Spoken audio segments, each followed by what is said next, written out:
how interesting it can be that two people from different, say, socio, spiritual, philosophical backgrounds can say the exact same thing, but yet insist that they disagree with one another.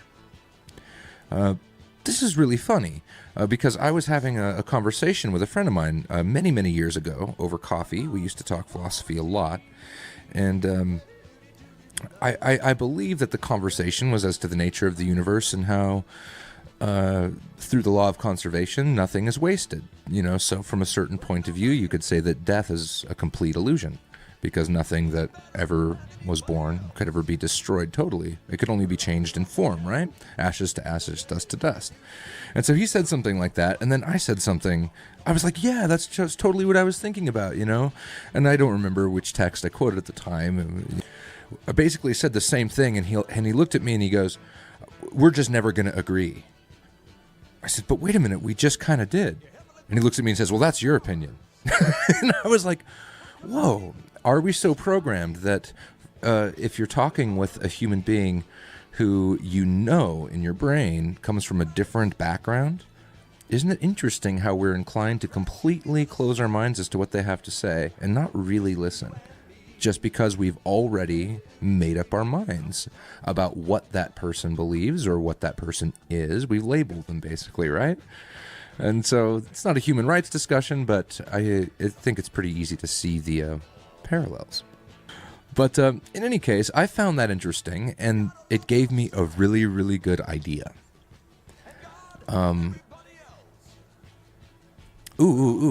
Katie says, I love to listen to everyone, but still fall prey to stereotypes.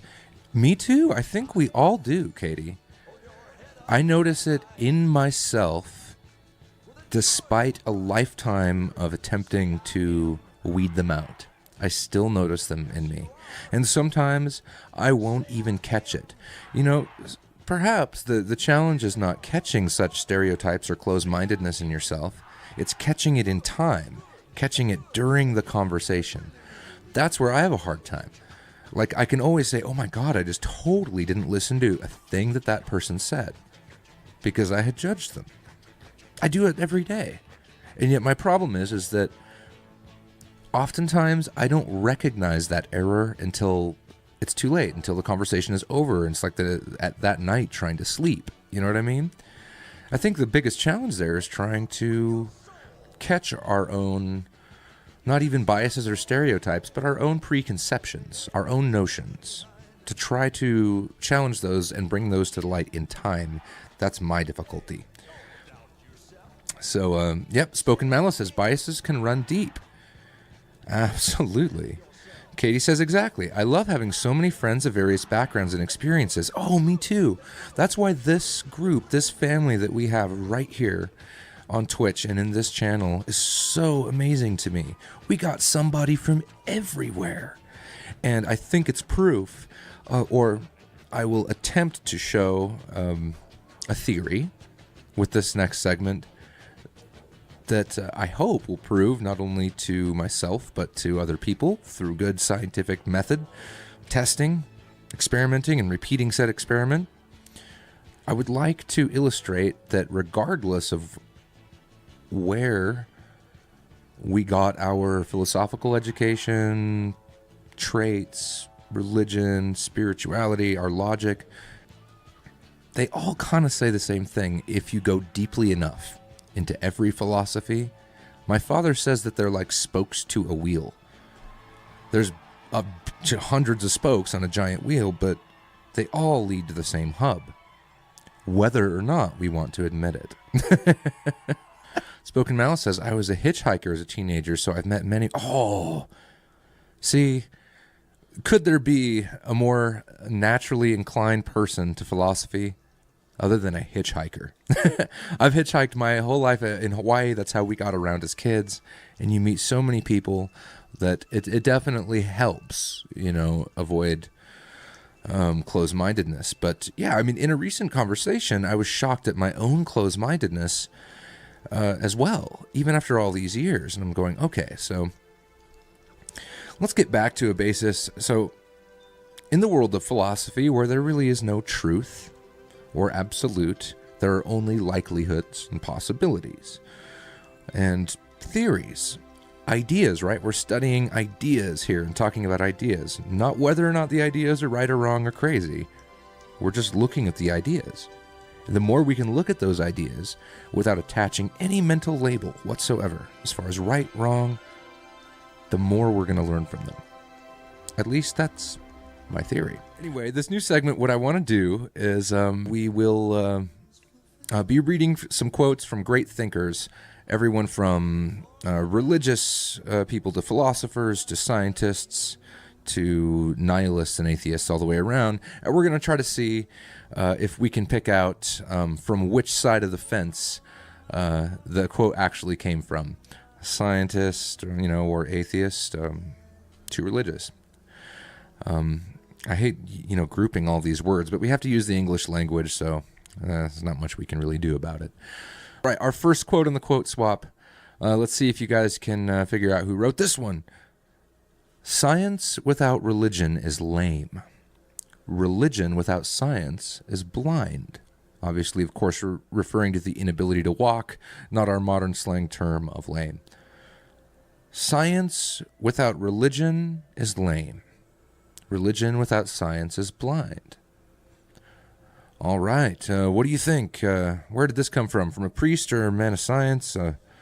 From an atheist to a spiritualist? Which side of the fence were they on? Shiro Jun would bet on a religious man. Lizzie says, I want to say somebody religious. Cujo says a scientist priest. They do exist, which is why it's kind of hard, but you would probably call somebody like that a philosopher, wouldn't you?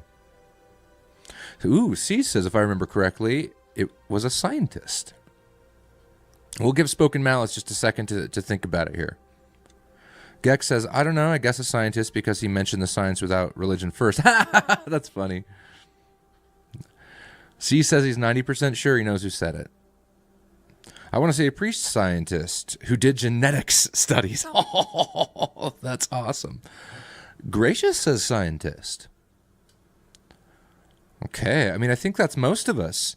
So that quote, science without religion is lame, and religion without science is blind.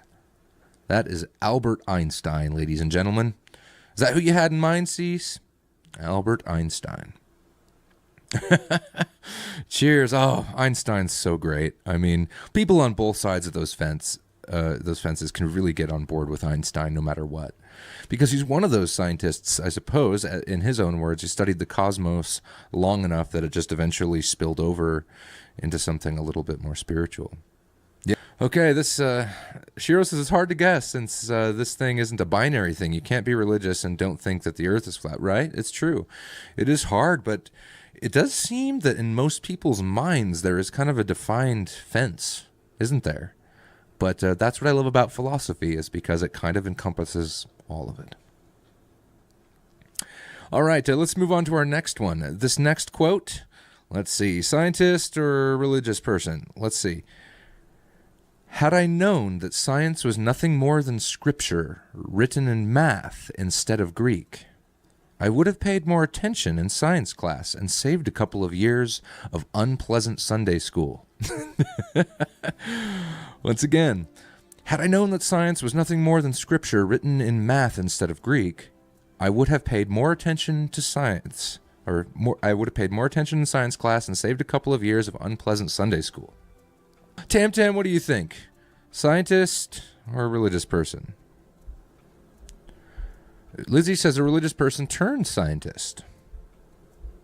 Tax says my history teacher. Katie says a long-haired hippie. Shiro Jun says a scientist. Ooh, Gex, an atheist. Katie says I want to say an atheist. All right. Spoken Malice says atheist. Okay. All right. Let's see here. Had I known that science was nothing more than scripture written in math instead of Greek, I would have paid more attention in science class and saved a couple of years of unpleasant Sunday school. That quote was written by Gabriel Anthony, a Catholic priest. Gex says, I was first and pulled you all with me. I know I'm wrong. Yeah, that was a Catholic priest, Gabriel Anthony. Okay, next one up. I once told my mother that I didn't want to read about religion or spirituality because those books were written by man, and man is fallible. But then I realized that Relativity and the Origin of Species were also written by man. Lest I be accused of hypocrisy, guess what's now on my bookshelf? Lizzie says agnostic, and Mike says me. Ooh, Richard Dawkins. That is Mr. Marks, my social studies teacher, in one of his introductory papers. High school teacher, devout atheist, in his opening curriculum intro. A devout atheist that still reads a lot of spiritual texts. Skulking Crow says, I want to agree, but then I look around and yeah, these people need some kind of guidance, not a clue what will work, but clearly something is not right at all. Yes, I know, and people from every walk of life would say the same thing about those who believe otherwise. Tam Tam says, I am my goddess, and no one will worship her more than I. I don't know, I'll bet you there's a few men that would disagree with that, Tam Tam. Tacklock says, comes in and says, I'm an alcoholic. I love you, Tack. Cheers. I'm going to leave you with a very, very brilliant quote, and I'm hoping that you guys might be able to guess from whence it came. I read the work of medieval monks because I would rather learn from those who built civilization than from those who tore it down.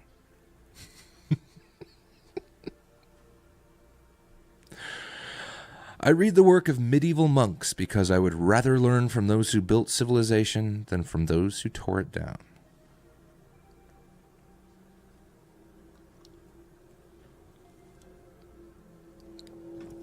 Joe Pesci, says Crack. Nice, nice. I could totally see Joe Pesci saying something like that. Tom Cruise. Oh, and what's he? Tom Cruise is a Scientologist, right? one of those.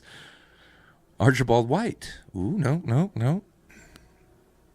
Yeah, not necessarily who said it, but just whether they were religious or not religious, or spiritual, or scientific in their beliefs.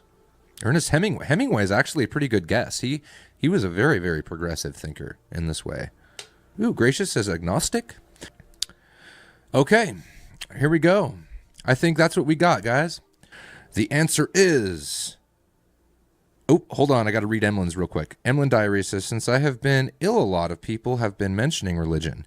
In the hospital, it was quite noticeable. But for me, religion is personal and historic. Ooh.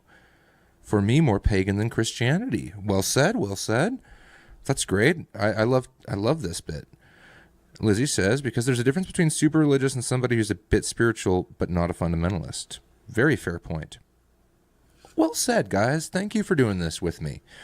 Last time, and I'll give you the answer. I read the work of medieval monks because I would rather learn from those who built civilization than from those who tore it down. That is a contemporary writer and somebody who's big on social media called The Wrath of Gnon.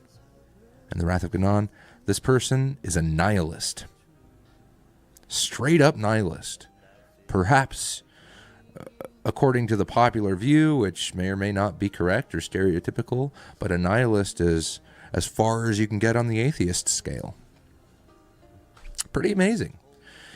That, and you know, that will make me respect somebody's work a whole lot more if they are studying the work of something that they disagree with on a very, very personal level. I think that leads to wisdom. Don't you? Kerfuffle Toes says, because medieval Christianity was so friendly, right? In the conversation, he's talking specifically about monks. I don't think that any of us could lie that medieval Christianity has had its equal share in causing human suffering. Point well taken, for sure. But just to clarify, he's talking about monks, definitely not the religion. Uh, for all we know, he could have been talking about Buddhist monks, Zen monks like Tanzen guys.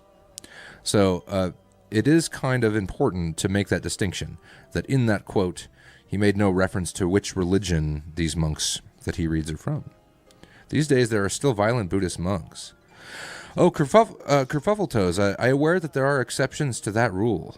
Indeed, there are sects of Buddhism that seem to be as lost in the epic fight between ideals and right and wrong as even the most fundamentalist Muslim. Can't argue with you there. Good point, Kerfuffletoes. Good point. Tax says, I would have wanted to be a wizard. Tam says, look, when wizards and witches were a thing, the truth of it was knowing your plants and herbs. Knowing the same of a thing gave you power. Or knowing the name of a thing gave you power. Not literal power, but knowledge. Knowledge, what others did, gave you power. Or knowing what others did gave you power. I see religion the same way. Good guidelines for life, but that's about it. Hey, great. Monks lived apart from society. Lizzie, they usually do. Like Kerfuffletoes just mentioned, there are exceptions to the rules, but the way I can't ever remember any big literary works from a violent monk. Can anyone else? So maybe the point isn't moot, Kerfuffletoes. I guess we don't know. But great points. I'm really glad that you're in here. Shiro says, I guess as long as there are humans involved, you'll find something bad in everything. But you'll find good things too. Just to not be so depressing. Absolutely, Shiro. Absolutely. Yep. Truth is in the eye of the beholder. Kerfuffletoes says, wiggling your way out, Mac. Perhaps, but that's the genius thing about philosophy, isn't it? Is it's not about opinions. Because in philosophy, well, I guess some philosophers would disagree, but there's not really any room for absolutes or diehard opinions in philosophy. There's room for likelihood and consideration of theories and points which are worth reflection. That's kind of the way I look at it. But if that's wiggling, then I'm a worm. Tag's like, I don't know how to read. Ooh, good point. If you're talking about monks, Malice, yeah, I agree. Spoken Malice, the small minority does not define the majority. I guess the reason why I really dig the work of monks is because back in the day, and again, we don't really know what this guy was talking about as far as monks. I don't know whether he was talking about Christian, Muslim, Hindu. I don't know. But one thing that is for sure that I really like about medieval monks is at the time they were the only scientists, right? Like they were the only guys that were doing any kind of scientific work. And some people would argue that the scientific method itself came from a monk. But that's all opinions, and I wasn't there, and the only thing we have to go on is what a historian wrote down, and we all know how reliable that is, right? Tam says, and y'all should know when Mac is trolling y'all. Tam, stop giving away my trolling tactics.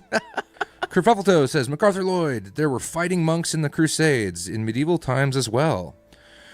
I'm aware of the fighting monks of the East, and I guess the Knights Templar? But if there's more, I want to know about them because I love the idea of fighting monks. Especially because if they're fighting, they probably have a better cause than most. Says, it tends to be a sensitive subject, says Mike. Indeed. But that's all right, yeah. And again, trigger-free zone, guys. If it pisses you off, feel free to bail. Spoken Malice says, I say live and let live. I'm sorry. Is what Spoken Malice says. As long as your beliefs don't infringe on somebody else's rights or cause somebody harm, you do you, man. Well said. Kerfuffletoes says, seems you're being a big fan of this, but your facts are wrong. Sorry, music please. Well, Kerfuffletoes, that's what you're for, buddy. I hope you'll join us for next time and then correct me on whatever facts I was wrong about. And, participate more. Enlighten me, my friend. I'm always looking for facts. Those are great.